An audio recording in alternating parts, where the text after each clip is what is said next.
Robert, there's been a lot of talk about what makes Twilight popular, what makes a lot of different things popular, but what's more rare is for something to stay popular and keep a fan base so passionate. What do you think it is about the franchise that maintains that passion in its fans so harshly? I don't know. I mean, there's such specific fans as well. I mean, you don't see even with Harry Potter fans, they're extremely different in their behavior and stuff. At premieres and things, they're not.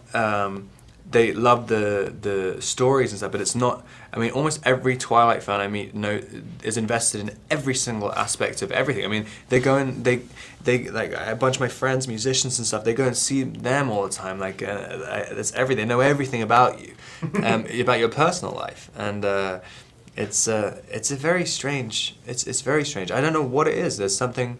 I think because Stephanie's writing was extremely personal to her when she first did it, and people connected to that. So I guess that's what happened. It's a very strange phenomenon.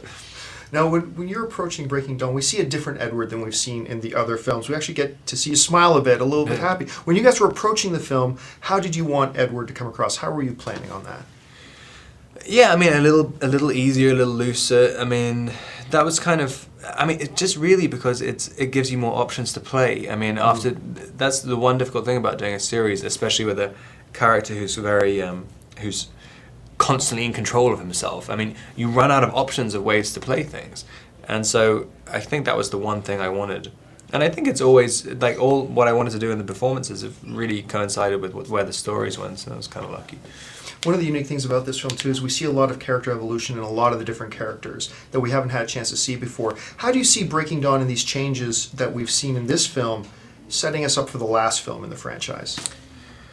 I mean, it's a strange thing because this one starts off with kind of a completion. I mean, it's and then it's broken again, and then there's a completion again at the end.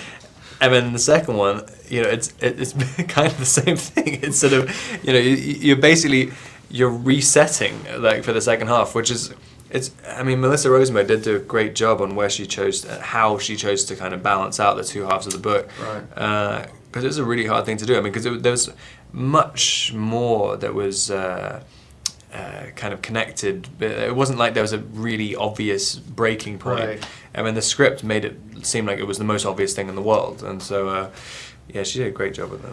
Those are our congratulations on the film. It's my favorite of the franchise so far, and we can't wait to have it on AMC screens. Great.